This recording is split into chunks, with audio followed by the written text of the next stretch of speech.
Alright, so we've just climbed into this mixer wagon, and this has got two screws there. You can see the first one, the second one there. And what we're going to do is we're going to cut this kicker plate off here. This is a piece that I weld on there, and it sits over the top of the existing kicker plate. And what that does is it enables an easier startup than what there would be if we just had the regular kicker plate. However, this material is only 1/4 inch and it wears out. Yeah, we have to replace this about every 6 months or so. So this is down paper thin here. We're just going to cut the welds off on the back side and right in through here. Grind this down, and we're going to set another piece on there. Now we have to do that to this front screw and to this rear screw. We got the same thing going on there. And then what we're going to do after we get that done, we're going to replace the knives that are on each screw. We got that one is tore back there. That bottom one is decent. We got number 3 is wore right down. That's paper thin on the end and it's bent down slightly. Number 4 is I guess that edge is wore off right here. And then number 5 up on the top here actually has the hardened material that is wore right off of it. So these obviously need replacing. We'll have to cut the bolts. There's 3 5/8 carriage bolts that hold the backing plate on, and then we'll have to get these on the bench, and we'll take these Allen screws out that hold the top back edge of the knife down to the backing plate. Now, we rebuilt this mixer wagon just over a year ago. We put new wall liners in it. You can see them here. And these new screws were replaced as well. We did this work back in January of 2020, and when I did the work, I ended up welding the date into the mixer wagon. Now this feed ends up wearing the steel down after a while, and you can kind of see the way that weld is wearing there, that it is, you know, got it wore down that much. Now, we should be able to get maybe one more time of putting a liner in this before we have to worry about doing the floor. So we're going to go ahead and get everything cut out of here, get it ground back, and then we'll just start reassembling everything. The guys are working on putting tires on the roll of harrow. We can just jump out of the top here and spy on them. Got Nate and Nate working on that. Tim was kicking around here somewhere.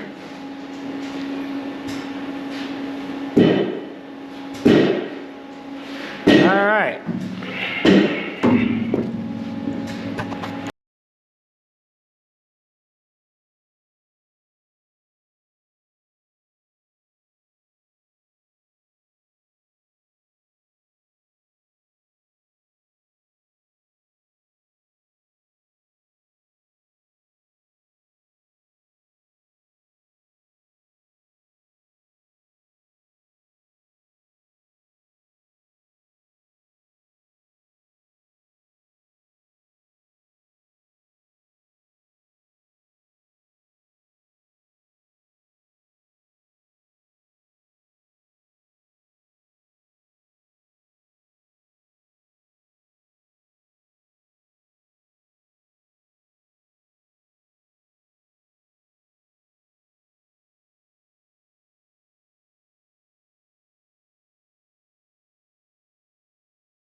Alright, we've got everything cut off of this front one. However, there's a rock caught underneath there.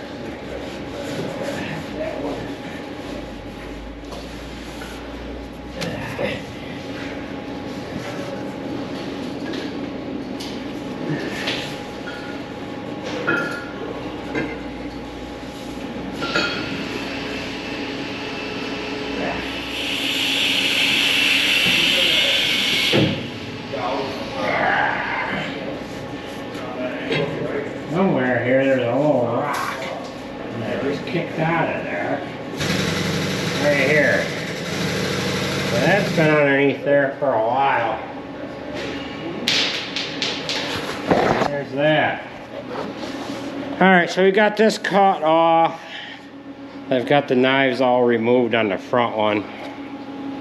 Now we're going to do the same to this back one. We're going to cut that kicker plate off over there and then remove the knives.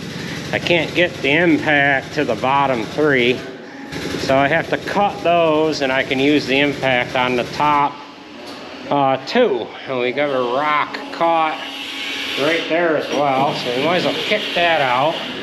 All these here is just discs for regular discs that you would use for tillage. So we just fill the hole in and use them for a cap on the top of the auger. So let's see if we can get this guy out of there. Actually, we got a couple of them in here. Knock them out. Looks like a little one, a couple of little ones back there that have found their way into and underneath the discs here.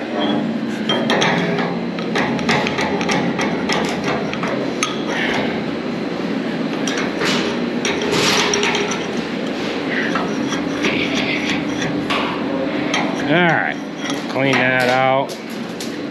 Now we'll take everything off this back screw here. I'm going to try to turn this around a little bit so I can cut underneath that one knife over there, and I'll reach in through here, and it sounds like my phone is ringing.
Alright, these guys are mounting up the last new tire. We put two new ones on here.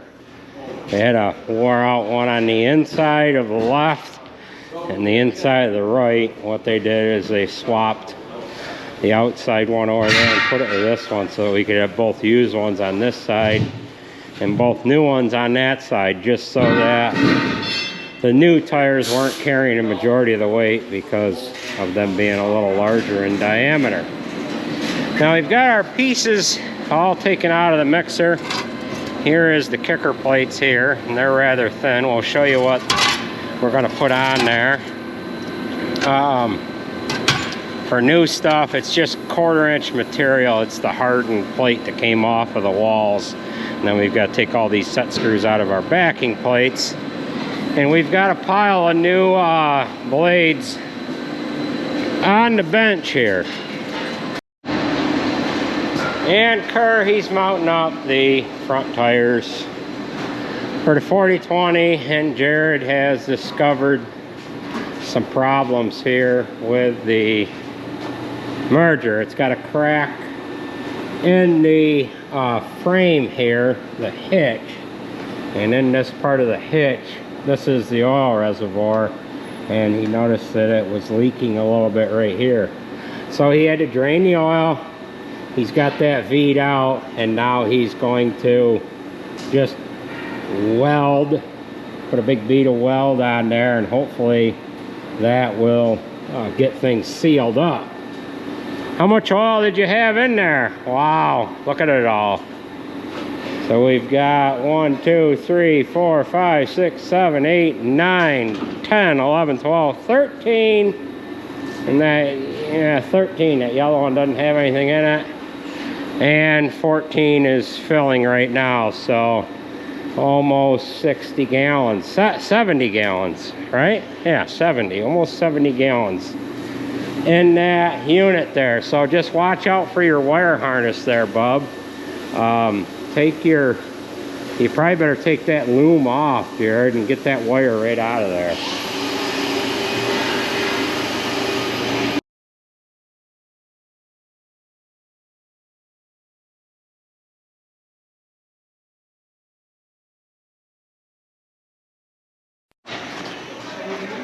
Alright, this is probably the worst blade that was on there. It got ripped and torn, and then there was one other one that had all the hard surface wore off of it.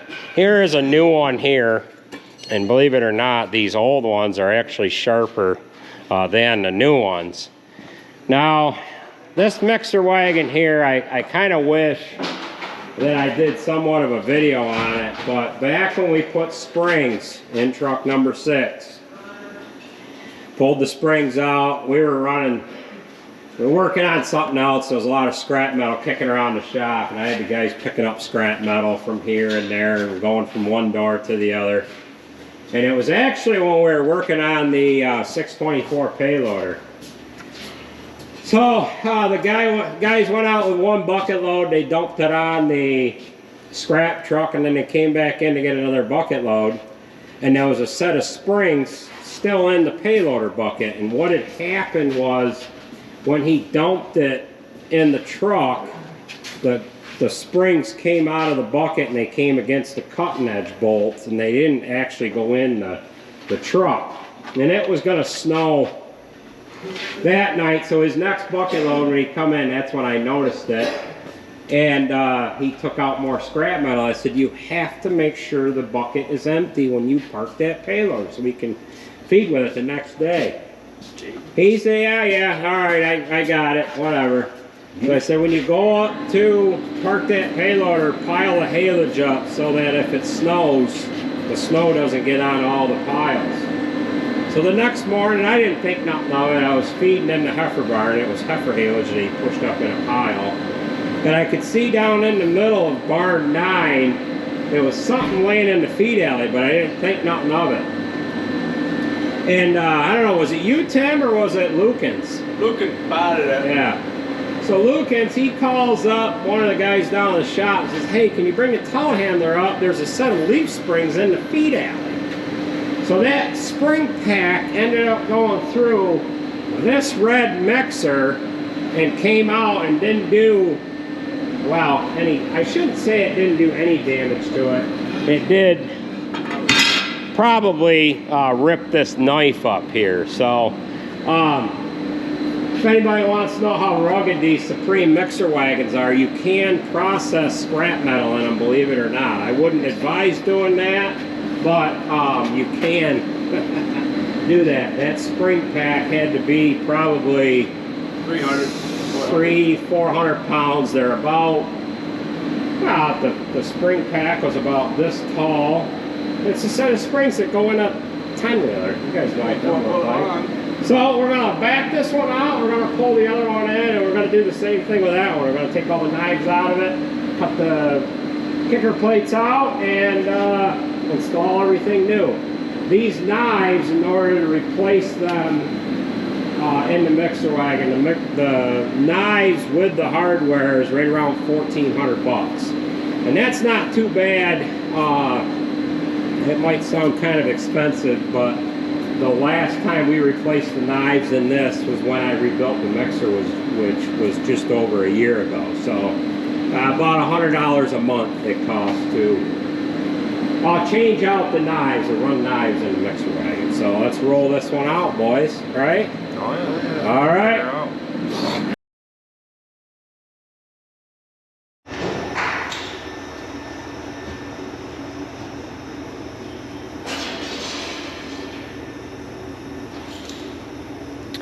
All right, we have our work all done in this mixer wagon as well. Got the kicker plates cut off, and then I've welded some pieces back on there on the front one and the back one. Now we were going to do the knives on this, and I got looking at them and I said, you know what, they don't really need to be done right now. So we ended up putting new bolts in these top ones. The bolts get wore the worst, the most on these top ones, so we'll leave it at that. And we're going to have to put a new disc plate on here. That's getting kind of thin there, so we're gonna have to put a new disc plate on there about the time we have to put new knives on it. So again, this mixer wagon was done just 2 years ago now. We put new liners in this and new screws. You can see these screws here are getting a little bit thinner than what is in the red mixer, but it has had a lot of feed in and out of it. This one here has the rear door on it, and when we dump feed off for a little heifer barred, I end up dumping the feed out through the back. But it's not entirely necessary. I was gonna put a door in the red mixer wagon, but I decided not to. It was just gonna cost quite a bit, and I said the back door on one is good enough. So what we're gonna do is we're gonna fire up this mixer, make sure it doesn't hit the wall at all, the clearance on these kicker plates, and then we'll roll it out the door and it'll be ready to mix feed here first thing in the morning.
Alright, we are all done throwing green paint on this.